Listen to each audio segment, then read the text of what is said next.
Welcome everyone to our December AAP section on neonatal perinatal medicine journal club webinar. We are thrilled today to have two expert mentors, and Dr. Tarah Colaizy and Dr. Sarah Taylor, and our trainee presenter today, Dr. Jasmeka McCord, who will be reviewing our trial for today, neurodevelopmental outcomes of extremely preterm infants fed donor milk or preterm infant formula, or the milk trial. I'll start by introducing Dr. Tarah Colaizy, who completed her Bachelor of Science in Molecular Biology and Doctor of Medicine at the University of Wisconsin in Madison, Wisconsin, before continuing her education in Portland, Oregon, and then fellowship and a Master of Public Health at the Oregon Health and Science University. She joined University of Iowa Healthcare in 2004 and currently holds the rank of professor with tenure. She's an active critical care clinician, teacher, and has an active research program in breastfeeding, growth, and neurodevelopmental outcomes of preterm infants fed donor human milk, as well as outcomes of periviable infants. She serves as the alternate PI for the Iowa Center for the NICHD Neonatal Research Network, and she also serves as medical director of the Mother's Milk Bank of Iowa and as the research director for the Human Milk Banking Association of North America. She's the lead author of our study today, a randomized clinical trial on the neurodevelopmental outcomes of extremely preterm infants fed donor milk or preterm infant formula. Welcome, Dr. Colaizy. Next is Dr. Sarah Taylor. She's a professor of pediatrics in the Yale School of Medicine and professor of chronic disease epidemiology in the Yale School of Public Health. She's the Yale Chief of Neonatal-Perinatal Medicine and directs neonatal clinical research. Her NIH and foundation-funded research awards led to development of the Yale Neonatal Nourish program. This research program includes clinical and translational investigations of how pregnancy, lactation, and other postnatal nutritional and metabolic exposures impact infant and maternal outcomes. In addition to her research, Dr. Taylor's an advocate for mother and infant nutrition at the international, national, and local levels. On the state level, while on faculty at the Medical University of South Carolina in 2015, she started the Mother's Milk Bank of South Carolina, and she continues her involvement in milk banking through membership on the executive board of the Human Milk Banking Association of North America. Welcome, Dr. Taylor. All right, and with that, I will turn it over to our trainee presenter today, Dr. Jasmeka McCord, who's joining us from Emory University. And just housekeeping stuff, if anyone in the audience have any questions during the presentation, please put it in the chat and we'll address it at the end of the session. All right, thank you. I'm going to share my screen. You all let me know if you're able to see. Okay. Speaker one. Yep, looks good. Looks great. And I'm going to get rid of this floating bar so that I can see you all. Okay, thank you. All righty, so again, everyone, my name is Jasmeka McCord. I am a second-year fellow at Emory, and I'm so grateful for this opportunity to present at this journal club, and thank you all for your time and for being here. So today we'll be reviewing, as mentioned, the study titled Neurodevelopmental Outcomes of Extremely Preterm Infants Fed Donor Milk or Preterm Infant Formula, a randomized controlled trial, also known as the milk trial. And again, we thank you so much to our lead author, Dr. Tarah Colaizy, for her presence today, and Dr. Taylor as well for your expertise. So just starting out with some background information, we know that very low birth weight babies, less than 1,500 grams, or extremely preterm infants are at increased risk of developmental delays, neurosensory impairments, poor growth, overall neurodevelopmental impairments, and all due to increased incidence of postnatal events such as IVH or PVL, sepsis, necrotizing enterocolitis or NEC, BPD, and poor growth. And because of this, many studies of this population have been aimed at identifying interventions that improve these outcomes. Breastfeeding and human milk are the normative standards for infant feeding and nutrition overall and have consistently proven beneficial for term infants. But regarding very low birth weight or extreme preterm infants in the NICU, mother's own milk or mom's milk provides short and long-term health benefits, including the reduction of said postnatal events, and improved neurodevelopmental outcomes. So regarding the benefits of mother's own milk, as it pertains to postnatal events, mom's milk contains macronutrients and micronutrients, as well as biologically active components, cytokines, growth factors, hormones, and prebiotic oligosaccharides that help decrease the risk of the risk of those events. And as it pertains to decreased rates of infection, such as NEC, mom has been associated with enhanced immunologic properties, largely due to the presence of lactoferrin, lysozyme secretory IgA, and improved neurodevelopmental outcomes have been related to the presence of long-chain polyunsaturated fatty acids, which are not present in bovine milk. So for the population of interest for this study and our population overall, studies have shown the benefit of mother's own milk for low birth weight infants in the NICU, which leads me to a few articles that help provide context for the article that we're going to discuss today. So the pictures of the titles of two of the articles I want to mention here are on the slide to review. But these are two of the preceding studies that have shown benefits of mother's own milk on neurodevelopmental outcomes.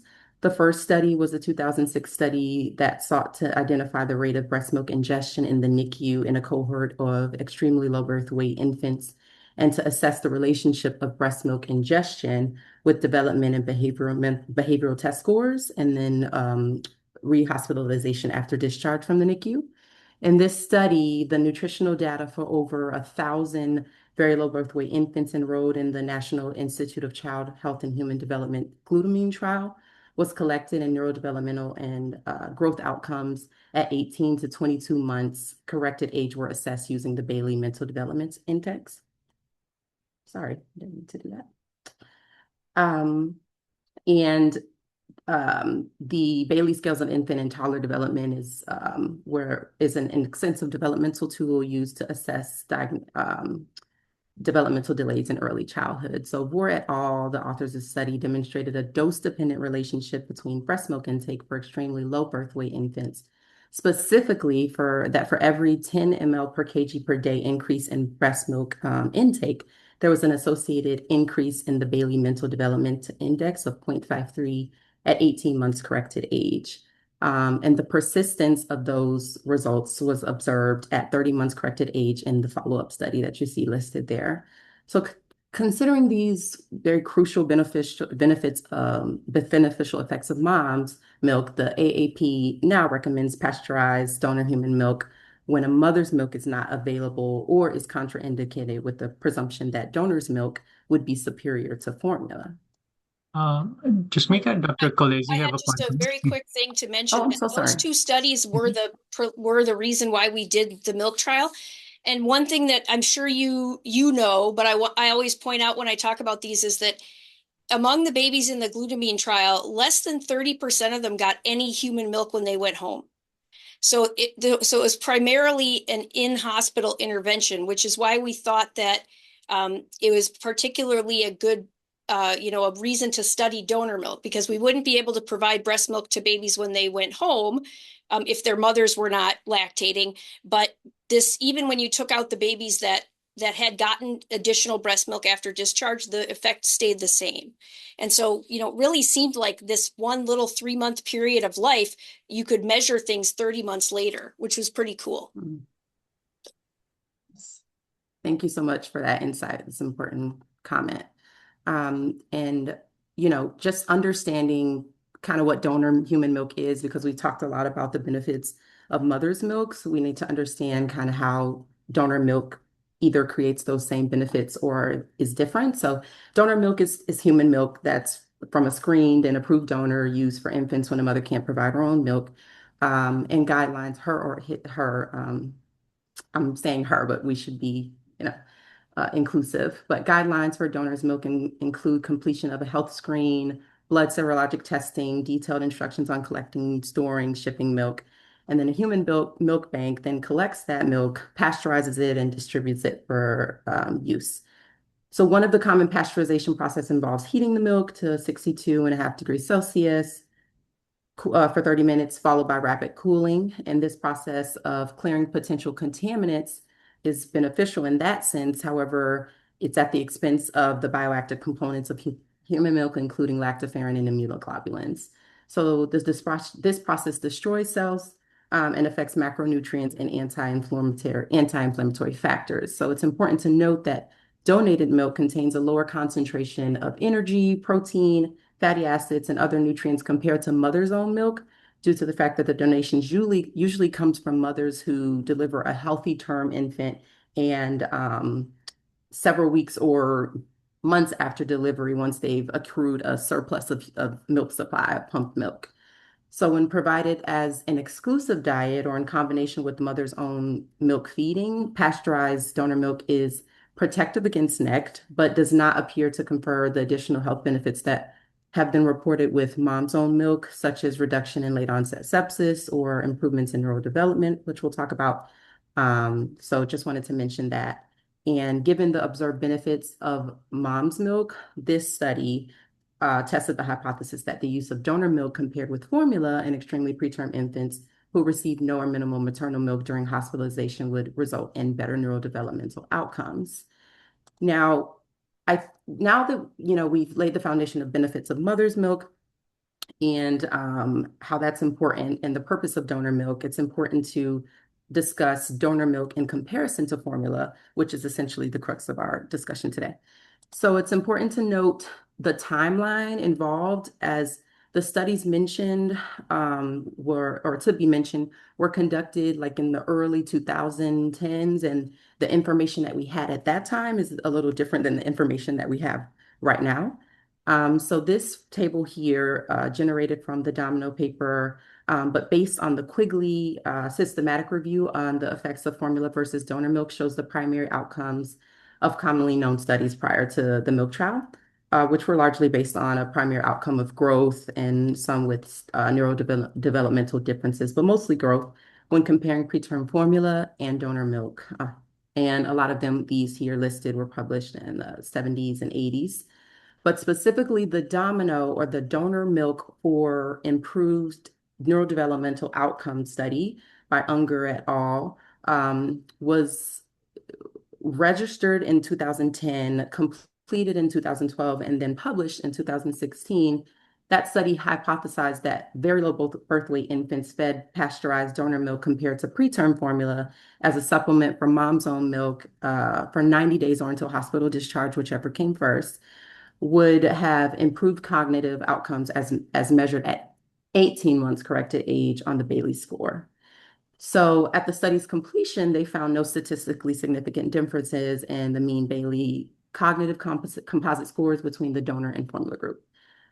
So understanding that, I want us to keep that in mind as we kind of proceed to talk about our study and the interplay between mom's milk, donor milk, and formula. So Dr. McCord, just before you move on, I want to take this opportunity to ask our mentors a couple questions. So both Dr. Colaizy and Dr. Taylor clearly have a lot of expertise in human milk banking, and I wondered if they could just weigh in for our trainees here with their expertise on donor milk, kind of their thoughts about what might be different in human milk and freshly expressed mom's milk versus donor human milk in terms of neurodevelopmental outcomes. And then I also want to hear from Dr. Colaizy, kind of her thoughts going into the milk trial based on this prior evidence that you've summarized here, Dr. McCord, and how kind of this helped shape the primary outcome that she chose for the trial. Do you So want to go first, Sarah? yeah, that sounds good, Tara. And then you can follow up with the second question. So yeah, thank you. I will say if you haven't visited a donor milk bank, I suggest that you look into doing that. It is just really a wonderful eye-opening experience to see how this great resource is made for our babies. And my experience, there's 4 areas that impact why donor milk is different from mother's own milk. And the first is the fact that it's not from mom. And so that's the first one. And we do know that there's some HLA typing. There's definitely some genetic composition of the milk that may relate to that milk being specifically made for that baby and the potential for benefit there. So we need to consider that. Other thing, though, is that often, as we've talked about, the milk that is being given to Havana milk banks is milk for term babies. It's often, say, 2-month or 4-month old or 6-month old milk when a mom's like, wow, I have so much milk. She's been providing, or the parent's been providing, pumping milk for work. And all of a sudden, this often happens actually around Thanksgiving. They try to fit food in the freezer and it's like, oh no, there's no space. There's so much milk. I've got to donate. So it's that's often the milk that we're receiving. So it is different in a different stage of lactation than where our preterm moms are. One thing that I think is underappreciated is how much just in general, be it mother's own milk or donor milk, all the different container changes. You lose nutrition for sure.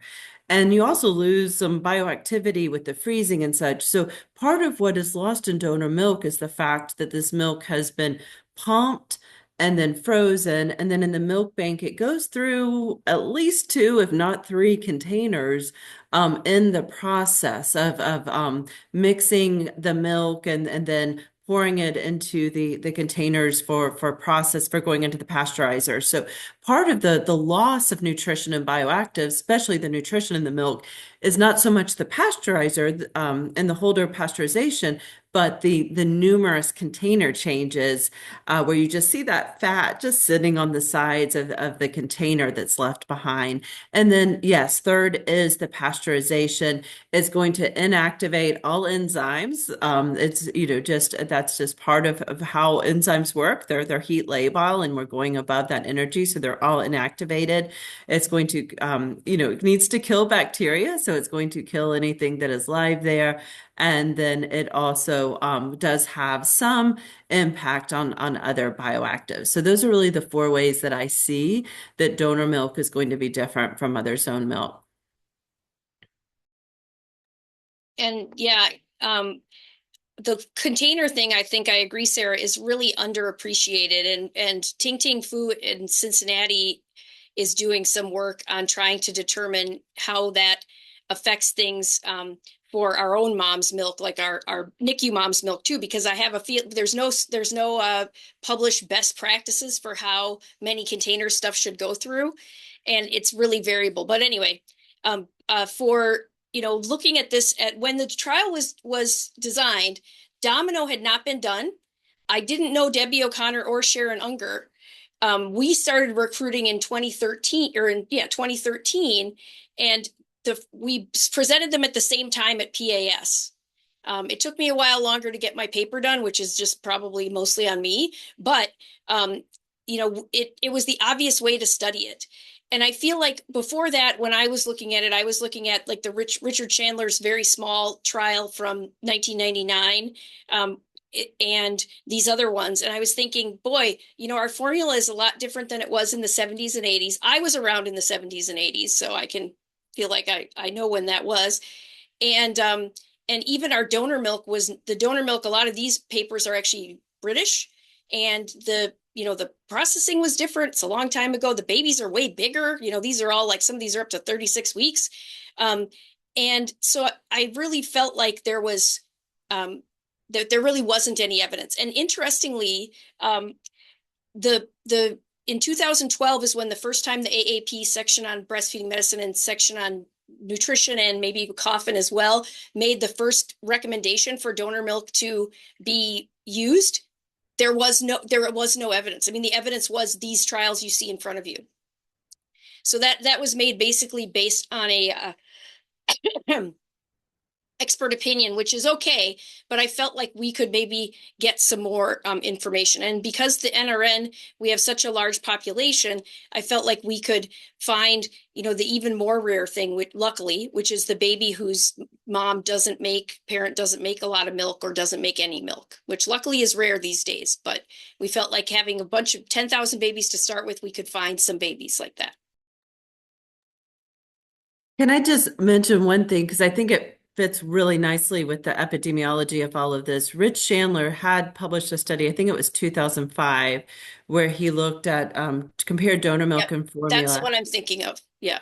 Yeah, and so what happened, just so you guys know, this is this is the fun of clinical research, as Tara and probably many of you know. Rich appropriately, neck is hard to have as an outcome. As much as we all hate neck and neck seems like so pervasive, it actually is a low prevalence for being an outcome for a study. And so you need thousands and thousands of babies for neck. And so Rich looked at neck, but in order to have the right a sample size, he could actually get at there at Baylor. He's at Texas Children's at the time. He did neck plus late onset sepsis, and so he looked at that as the outcome.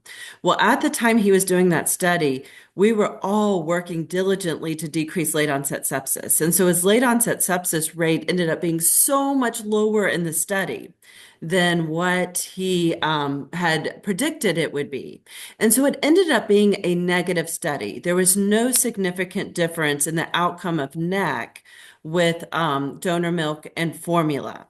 But if you look, the incidence of NEC in those babies who received formula was twice that of the babies who got donor milk. It just wasn't significant because his sample size he ended up being underpowered. He didn't have enough sample size because his rate of late onset sepsis had gone down so drastically in the time he conducted his study. And so I just bring that up because this is again, fun of being in clinical research is you try so hard to design these studies and you think of everything that could possibly happen, but real life happens. Of course, who is going to say let's not decrease late onset sepsis because we need to do the study? It was the right thing to do, but it really set us back, I think, because if that study had shown a significant difference in the outcome of NEC between donor milk and formula, I think every hospital in the US would have had donor milk by like 2007, 2 years after that study was published. And yet, because that was a negative study, people appropriately, said this isn't evidence-based. So just wanted to bring that up because I always use that study as a great example of working hard to be well-powered, but yet still ending up underpowered. And although we're not talking about NEC, we're talking about developmental outcomes. The Domino trial has the same effect size for NEC. And spoiler alert, I'll let Jasmeka tell you what it was for milk.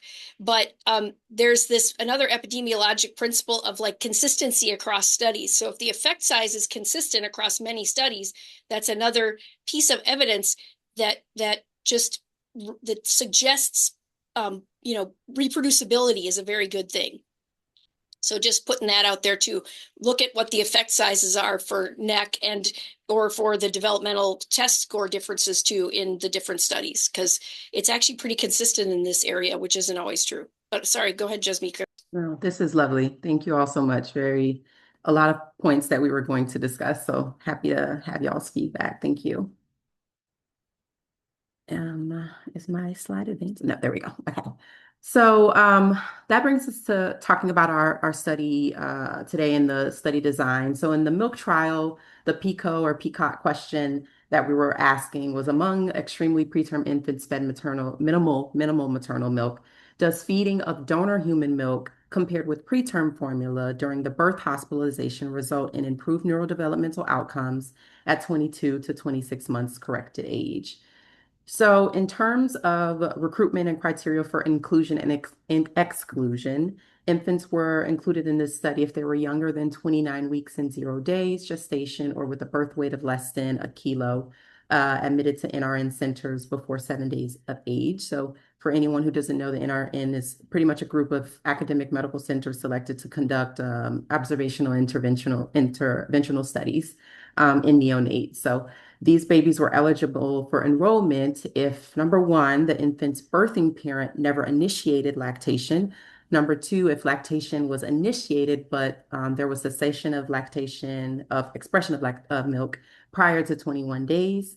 And number three, if the milk supply was minimal, and for this, we define that as a mean milk volume of less than or equal to 3 ounces per day over 5 days. And that was from 7 to 21 days after birth.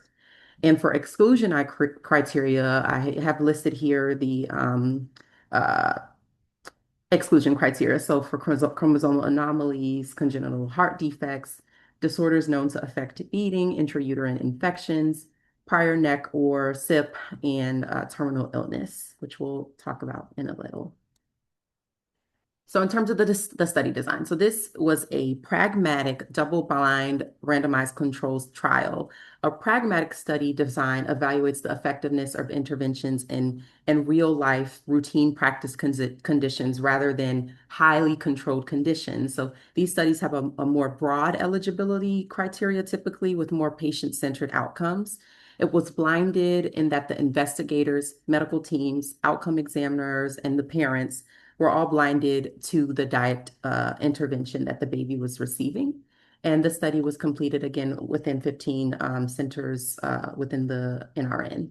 Participants were enrolled during a 7-year period, right, which we were kind of discussing previously, with follow-up visits at 22 to 26 months corrected after discharge. So the timeline of the enrollment period, as we mentioned, is really important for this study because those prior studies highlighting the reduction in neck likely influenced the endorsements for donor milk by public health organizations. And certainly it shifted in that 7-year time frame from 2012 to 2019. So we'll discuss the enrollment results soon, but I wanted to mention that here, and you all kind of already talked about that. So thank you for that. And we'll continue. So the primary outcome for this study was the cognitive score on the Bayley scale of infant and toddler development, or the BSID. I wanted to pause here to give Dr. Colaizy a chance to comment on what influenced the decision to include the Bayley score as the primary outcome, and then what was the thought also behind the decision to evaluate the BSID at 22 and 26 months corrected age. Yeah, well, the reason why we did it at 22 to 26 months of age is because that's when the NRN does standardized follow-up.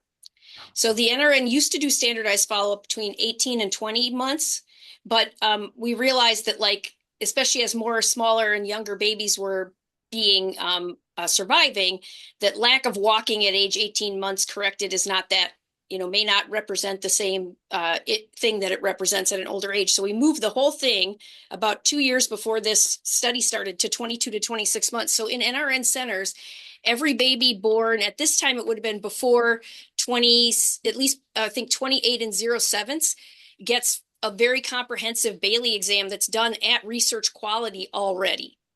And so that's one of the reasons why this is a pervasive time point for neonatal follow-up, is because NRN and then other countries, big groups use the same thing.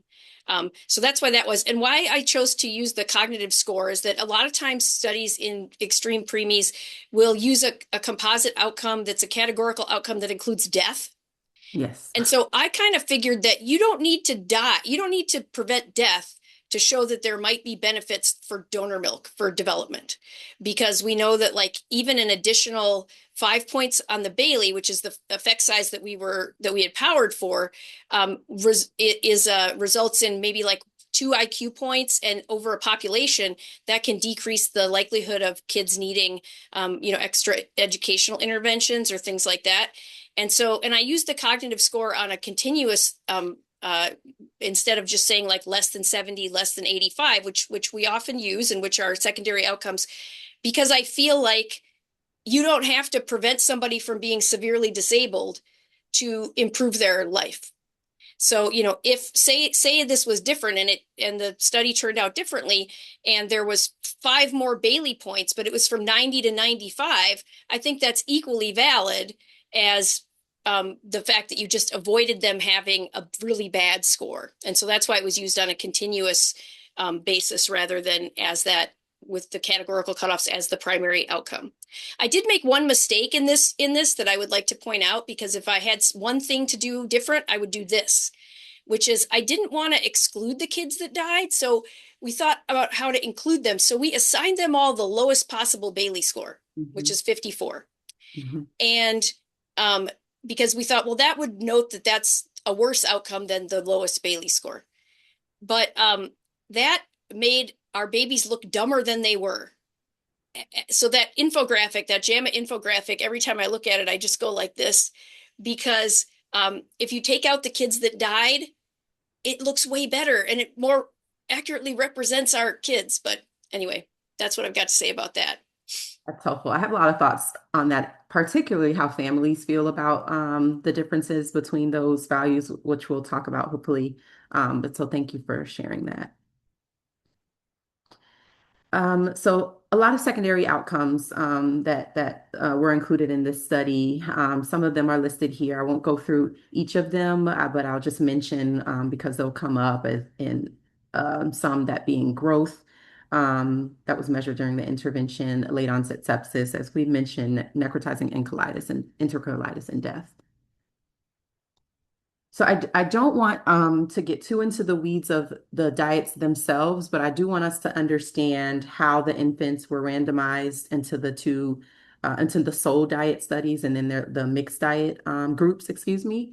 So for all infants randomized to the preterm formula group, they would receive feedings as either the 20 kcal per ounce or 24 kcal per ounce of premature formula, with the brand to be determined by the individual center's practice styles.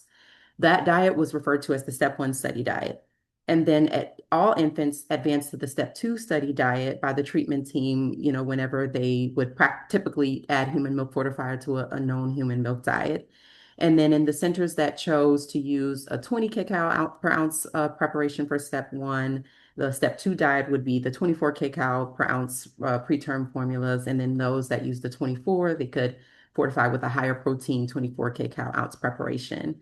And if growth was inadequate or the patient required fluid restriction, a higher caloric density preterm formula was then used at the discretion of the treating team. And those diets were referred to as the step 3 and step 4 diet.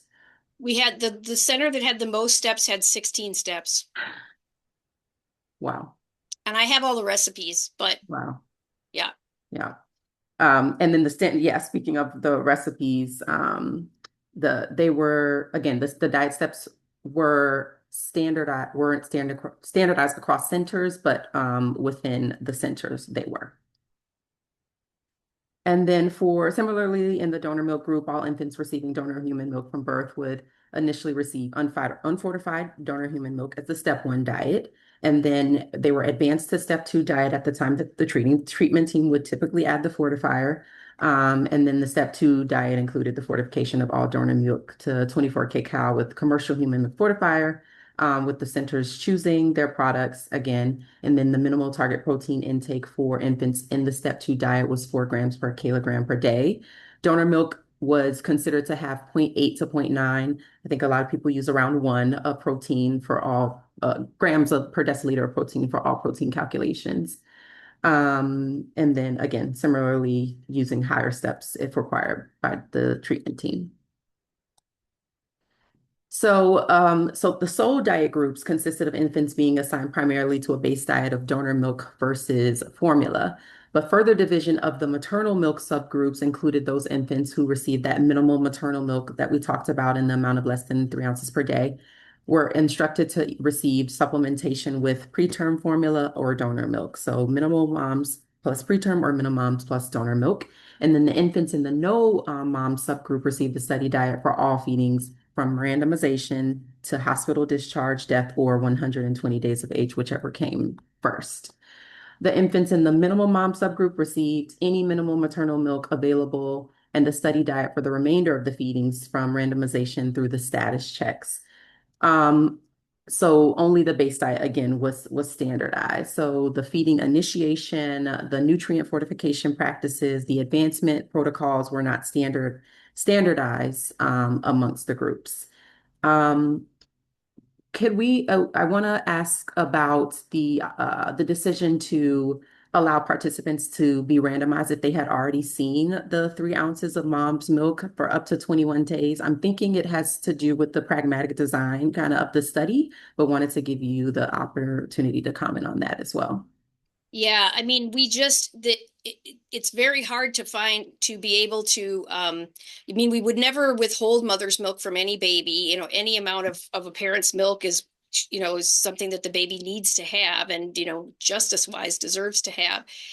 And so we also felt like this would be a little bit more like how things are. So the domino trial, and I actually did a small pilot as well, where we just took all comers. In those studies, like in domino, 40% of the kids got no study diet ever. They only got their mom's milk in both groups. And so that was more of a study of what happens if you supplement mother's milk with one or the other, because a lot of those kids got about 50% mother's milk and 50% study diet through their thing. And that's what I found when I did a similar study. So we felt like, well, that's been kind of looked at. So we want to try to see if there's a dose response, it's like the dose response seen in the glutamine data. And if we had only gone with sole diet, it would have been impossible to study the question. And then also, I think that those are the 3 things that happen a lot in the NICU is either the parent does not lactate for a variety of reasons, which is fine, up to them. And then there are many parents that start trying, but that fall off is fairly steep in the first few weeks. And I looked at evidence as to how you determine who's going to make a full milk supply, and there wasn't a lot of evidence out there. But that weird 3 ounces thing that came from Lydia Furman, I think, like a breast milk researcher, this from the early 2000s study where she looked at how the milk supply developed over time in NICU moms. Yeah, got it. Thank you. And to be fair, we don't know what these kids got before they got the study diet. Some got formula. Nobody got donor milk except if they were at Iowa or like one other place at the time, at the beginning of the study anyway. But they would have got formula. They would have got their mom's milk. So if they needed something other than their mom's milk during that minimal time, they might have gotten anything. And we just could not, and we weren't allowed to collect that information either because it was judged to be too expensive and not important for the primary outcome of the trial. I will say though that after randomization, nobody got much mother's milk. By the second week after randomization, there was no more mother's milk for anybody. That was my actual follow-up question. So thank you because I wasn't clear to me. I know it was recorded as either any or none at some point, but I wasn't sure. The median was 0 or 1 week post randomization when they stopped getting mother's milk entirely. Got it. So thank you. Dr. McCord, I think we might need to speed through a little bit of your methods here so we can get to the results. Sounds good. All right. So did I skip? Okay, so here we are. So permuted block randomization is essentially a method used to randomly assign participants to treatment group while ensuring an equal balance between the group at regular intervals. So they're divided into fixed size for each block, all possible arrangements of treatment assignments are generated and one is randomly chosen, and that kind of helps us guarantee the desired allocations of proportions within each of those blocks and reduces bias that can arise from chronologic differences or other factors. And this study uses the permuted block randomization. For the study power, so it was estimated a target sample size of 670 infants would result in an 80% power to detect a 5-point difference in the BSID cognitive score. We kind of already touched on this in terms of why did we think a difference of 5 points in the Bailey was the optimum score to detect here. But I did want to know if if families were involved in deciding on the primary outcome. Oh, no. Okay. The reason why I bring that up is because, in trying to make a practice change decision, I'm thinking about, balancing the benefit of the trade-off of reduction in neck. We saw like a 50% absolute reduction in neck with prior studies versus a reduction in cognition. And so I'm trying to think about, the trade-off, like what's the acceptable trade-off between that risk reduction versus the 5-point reduction in cognitive scores that you might get from formula. Okay, so let's proceed here. So again, the study used an intention to treat analysis as a method of analyzing random RCT data in which all participants are analyzed according to their originally assigned treatment groups, regardless of the treatment that they actually received, and that preserves the benefits of randomization and provides an unbiased estimate of the effect of treatment assignment by preventing bias that can occur when participants are excluded post-randomization. This is, I'll kind of go through this, but linear regression was used for the continuous outcomes, and a robust Poisson regression was used for binary or categorical outcomes to attain adjusted relative risk estimates for the treatment effect. And then subgroup analyses were performed on the pure and mixed diet groups and in the 2 different birth weight strata for both the primary outcome and all listed secondary outcome. These analyses were considered exploratory and were not adjusted for multiple comparisons. The reason why I mentioned this, especially as something that I have to remember and other trainees, a learning point is that by not adjusting for multiple comparisons, there's a chance that finding a p-value of less than 0.05 in some of their secondary analysis may be due to chance alone, since there were so many secondary analysis that were conducted. So for 55 secondary analysis, we calculated that a probability about 94% of that would be at an alpha of 0.05. So just something for us to keep in mind. And then the data and safety monitoring had pre-specified safety outcomes that was NEC, SIP, culture-proven late onset sepsis or meningitis, hospital-acquired viral infection, and death after randomization. And that was defined at 25, 50, and 75% of the planned status reporting of 670 participants were reached. And they used Pocock bounds to construct stopping rules for safety. So, okay, so here, so this diagram details the patient recruitment, randomization, and retention in the study. Infants were randomized at any time from birth to 21 days if those maternal milk criteria that we mentioned were met.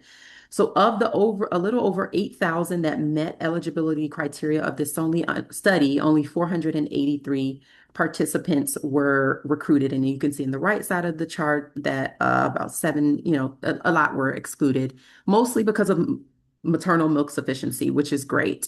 But almost 1,000 of that was from parental refusion, unavailability, and physician refusals.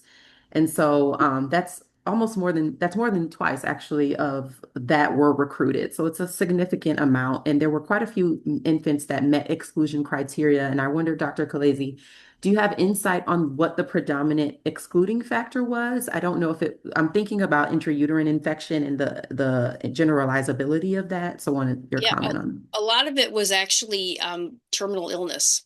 Oh. Because, they would have been considered eligible because any baby that was admitted that there was eligible. And so, out of the 8,000 babies that were there was probably like 800 or 10% of them who died, prior to when they when they were approached for the thing. And that's, it seems like 1,000 babies or 800 babies dying is a lot, but if it's 10% of the total sample, that's probably within like what's typical in that time frame in that age period. Yeah, that makes so much sense. Thank you for that.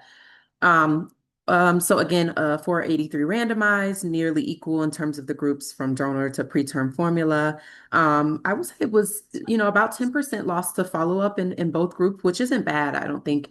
But there was also about 20% who didn't completely get their assigned intervention, which we know we included them in the analysis anyway. And again, as we alluded to earlier in our discussion, the recommendations for donor milk became much more widespread throughout the enrollment period of this study and likely impacted the ability to reach enrollment criteria. So we were only about 72% of the goal was reached. And I'm thinking that's largely in part due to the endorsements of these organizations and the widespread push for the use of donor milk, specifically for the NEC reduction rates. And as I already mentioned, infants, again, were fed according to center practice data regarding the type of milk. And that information was not collected prior to randomization. So getting onto the demographics here, this is, our first table from the study. In brief, the study population is pretty nearly distributed in both diet groups amongst male and female, maternal age, race, ethnicity, insurance, and education, which we'll talk about. But the median age and weight at birth were 27 and 28 weeks for the donor milk and preterm formula groups, and respectively, and the median weight at birth was 840 grams for both of those groups. And then this table includes the results for the primary outcome of the BSID, as well as secondary outcomes of language and motor scores, in addition to levels of neurodevelopmental impairment. So the adjusted mean BSID cognitive score was 80.7 in the donor milk group and 81.1 in the preterm formula group, which showed no statistically significant difference between those groups. And infants with BSID cognitive scores of less than 85 was 46% were in the donor milk group, and 49% were in the preterm formula group. So as scores were lower, the distribution of representation between each diet group was similar. The prevalence and severity of neurodevelopmental impairment did not significantly differ between these groups, as mentioned. And then I will come to this chart, yes, that talks about kind of our weight, length, and head circumference, because that was something of note in this study. So as you can see here, pretty much same weight, length, and head circumference at the study entry between both of the two groups. But here you can see that weight gain was slower in the donor milk compared to the formula group. At the end of the study, the mean weight in the donor milk group was 143 grams lower than the preterm formula group, despite infants, as already shown, having similar weight, length, and head circumference at the study's entry. And not pictured here, but important to note that this trial observed the same 50% relative risk reduction in neck that past trials had shown. So in terms of the previous studies that we had mentioned for further discussion, randomized controlled clinical trials on the neurodevelopmental effect of donor milk versus formula in preterm infants, which included infants who received a variable amount of maternal milk, have not demonstrated a neurodevelopmental advantage with donor milk. Such was the case with O'Connor et al., Lucas et al., a lot of the studies that were mentioned. The most recent Cochrane review of formula versus donor milk for preterm infants concluded with moderate grade evidence that the data does not show an effect of donor milk on neurodevelopment. So specifically, feeding with formula was associated with higher rates of weight gain, linear growth, head growth, higher risk of developing neck, but the trial data did not show an effect on all-cause mortality or in long-term growth and neurodevelopment. So in those same studies, there may have been a failure to detect neurodevelopmental benefits of donor milk compared with formula due to the high maternal milk intake. However, in the current study, developmental outcomes were not affected by that diet type, as we already mentioned.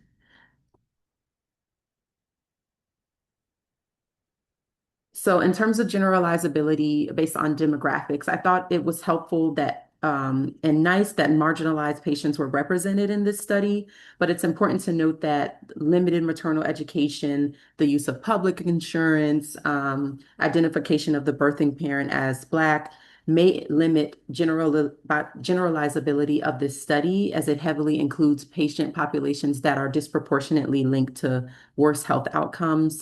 So something to consider when trying to generalize these results. So greater variability in these parameters could increase the study's ability to be generalized to the entire population. And then for growth, kind of as already mentioned, the literature shows that donor milk has been associated with worse growth outcomes than preterm formula, which is why fortification is so important. We previously discussed the decision to admit feeding practices prior to randomization. However, the results show that even without knowing this information, there was not a statistically significant difference between those two diet groups. And then in this study, infants fed donor milk experienced slower weight gain than those fed formula, consistent with the literature. But interestingly, the length and head circumference growth did not differ between the two diet groups.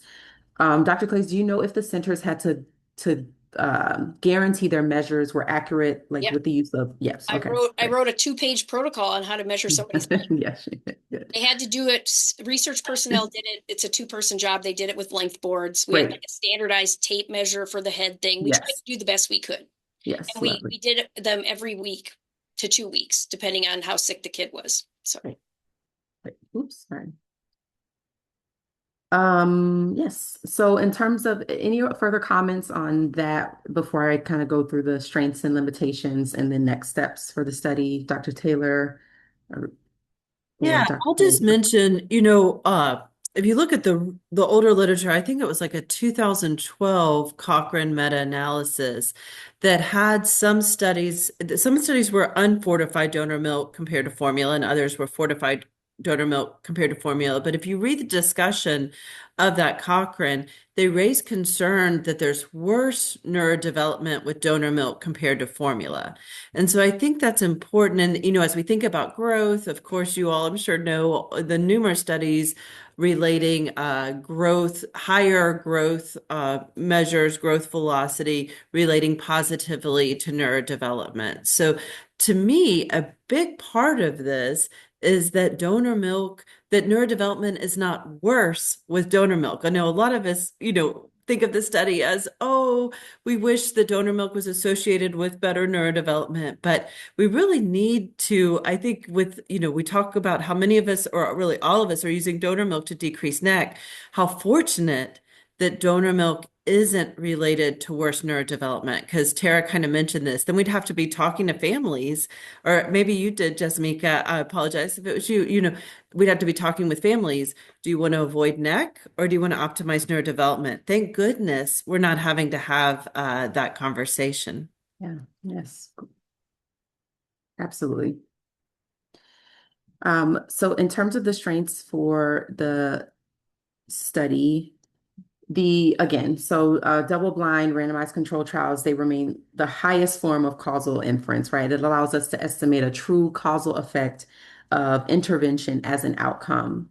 So this study, really, in my opinion, at the time of conception, did attempt to address a gap in the literature that investigates donor milk in comparison to preterm formula, not being able to control for what other studies and published results were happening at that point in time. It was a multi-centered design within the NRN, highly competitive, well-regarded network, aims to improve health, again, as we mentioned, of low birth weight and premature infants. And I think the pragmatic design of this study really allowed it to apply clinically in real-world scenarios. And then relatively few patients from each group were lost to follow-up, which is good. It allowed us the study to accurately analyze patients from the beginning to the end of the study. In terms of limitations, so it should be noted that, again, enrollment was stopped after randomization of 483 infants due to declining enrollment and loss of equipoise among the participating centers. There's been an increasing use of donor milk in the NRN over time. Again, we've already mentioned, but at the start of the study in 2012, less than 25% of the NRN centers used donor milk. But at the end of the study, more than 75% of participating centers were widely using donor milk. So that greatly impacted the ability to enroll patients into the study. And prior to enrollment, again, as previously mentioned, infants were able to feed based on maternal wishes and clinical status, and those feedings were not documented. Therefore, we are unsure how this impacted the primary outcome, even though, there was no difference in the neurodevelopmental outcomes in both groups. And additionally, the nutritional content of the donor breast milk wasn't measured, so it's difficult to determine the nutritional composition of the donor milk that the randomized infants were receiving. And since the trial did not reach its goal sample size, which was set to detect that 5-point difference, we were not able to confidently detect a difference of 5 points. Was there a post-hoc calculation that was done with the sample size that was conducted for power? yeah, 68%. Okay. I don't think it's in the paper. They only give Mm-mm. you 3,000 words. Yeah, it's not enough. It's not enough. Very good. Thank you. So really in conclusion, based off of the study's results, there was no difference in the neurodevelopmental outcomes for premature infants exposed to donor milk versus preterm formula at 22 to 26 months of corrected age. And for future directions, and this is where I would really appreciate you all's input and feedback. A few things that I kind of came up with as looking through the study is, our best approach is to pooling of donor breast milk, like we talked about in the beginning. There so many parts of the process that kind of affect its impact to be as effective as breast milk. And so ways to better understand not only processing it, but pooling it, whether we should do random versus targeted pooling in donor breast milk and how those impacts our results. And then real time, like individualized fortification using nutrient analysis, specifically like for an individual's breast milk was something that I thought about. And then, further research on the human milk components, functionality within the infant, the baby receiving that breast milk. Would you all be able to comment on any other thoughts that you have for I'll let what else Sarah we can comment do? on what you said, which is great. But the thing that I always talk about when I give this talk is really we got to help people make milk if they want to make milk. So I think that the one thing that isn't always pointed out is that, this is all really expensive. And the we have to figure out ways to study interventions that can help parents provide their own milk if that's what the parent wants, which, as we all know, working with these families, overwhelmingly these moms and they want to provide milk. And oftentimes it's societal issues that interfere more than biological ones. Yeah, very well said. I agree 100%. I think we're going to see more and more research of the benefit of parents' own milk compared to donor milk. I think that we're going to see that. So donor milk is protective against necrotizing enterocolitis. We've seen that over and over again. As Tarah mentioned, consistently a 50% around there reduction. And it's good that neurodevelopment isn't worse. And I think there's one question in the chat about ethical concerns with performing a study at this point. I think there would be. I think that, at this point, I feel like I feel confident that the development of the brain and the infant's cognitive ability is not impaired with donor milk feeding, and it does protect against necrotizing enterocolitis. Not every nutrition expert is going to agree with that, and there's people who question whether donor milk it decreases the risk of NEC. So, I've done this for enough years that I've said one thing and then 10 years later I say the exact opposite. So always learning. You can call me out if in 10 years I'm saying, no, formula is better than donor milk. But I think the comment that really we need to do is be investing in mechanisms to ensure that every parent has the tools they need to make the milk that they want to make for their baby. It is a parent choice, but then we need to be able to give them the opportunities, be it medical support or social support, so that they can make that milk for their infant. The growth question is fascinating. I see there's also a question in the chat about was the growth on the donor milk actually a more appropriate growth? If you look at, I think it's in the appendix that the Z-score change from study initiation into discharge, those who were in the formula group were like a minus 0.8, whereas those in the donor milk were a minus 1.2, and that's a loss of a Z-score that's more concerning. So I do think that the formula-fed babies had a more appropriate growth trajectory. Tara, I'd love to hear what you said, but I don't think the change in Z-score was that pronounced. I think it's like one standard deviation versus half, but still, it's important.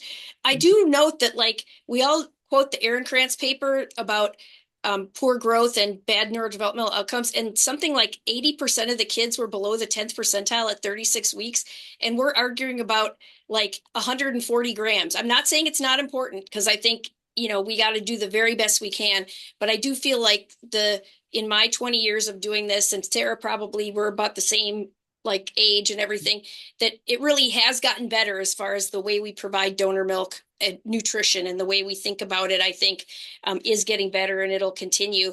And then the neck thing, I think, which is very interesting, and I'm going to answer Moira Richards' question here too, is that, before milk, and I'm not just tooting my own horn here, but before milk, we had several studies that showed a 50% reduction that was not statistically significant. And Domino was published halfway through milk. So we couldn't know those results beforehand. But even if we had, that difference, which was 4 to 9%, almost the exact same as milk, was not statistically significant. So their conclusions in their paper say it doesn't change the risk of neck. Well, I really feel like the one thing that the milk trial did was it got finally enough babies to show that in a blinded, very, is the best we could design it. And so I think that it is the final piece of evidence that will help us with that. And then I do think that I worry then that everybody will and all these kids got bovine fortifier. There's no human milk fortifier in this, not because there couldn't be, but nobody was using it. If that had been the brand of choice at the place, that would have been, for each place, would have been fine. But that people will be afraid to use formula when it really is needed. And that might lead to some bad outcomes or have us not be able to have our formula products available, which we do need for some kids. So Moira said, what about giving donor milk during the neck risk period and then switching to formula? And I think that's what a lot of us do, kind of by having if we have cutoffs and things like that. And I also worry about, if you have a 32-weeker whose parent's not going to provide milk, and the donor milk supply is not such that it's easy to provide that, their risk of neck is pretty low. And the risk of neck, goes up and then comes down by about 30, starting at 32 weeks, a lot from 30 to 36 weeks. And so I think that we got to remember that if you're using it to prevent neck, you have to use it in patients that are at risk for neck while they're at risk for neck, exactly like Dr. Richards said.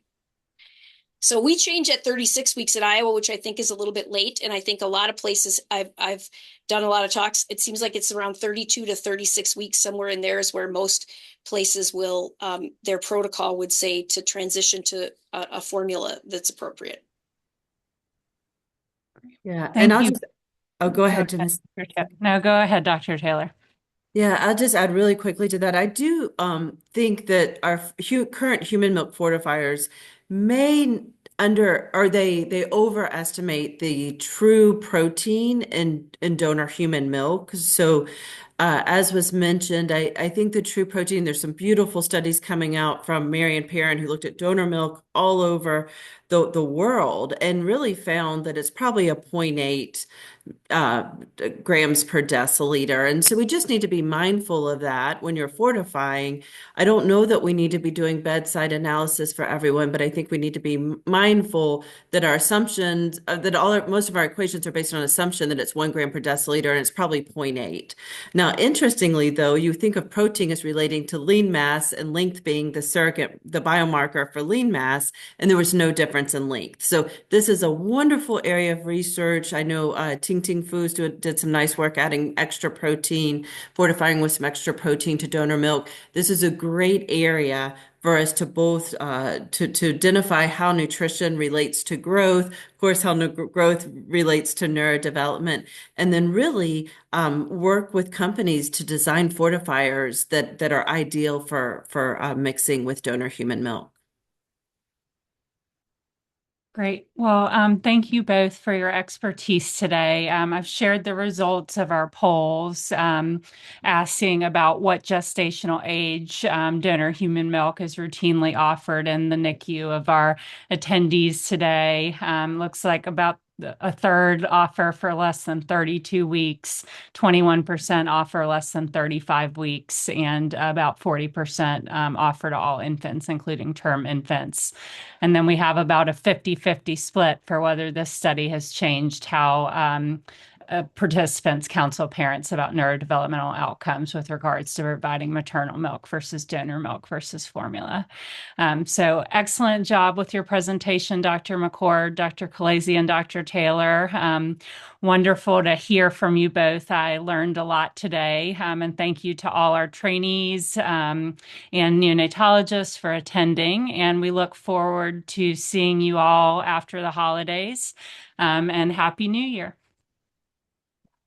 Thank Thank you all. you. Bye-bye. Presentation.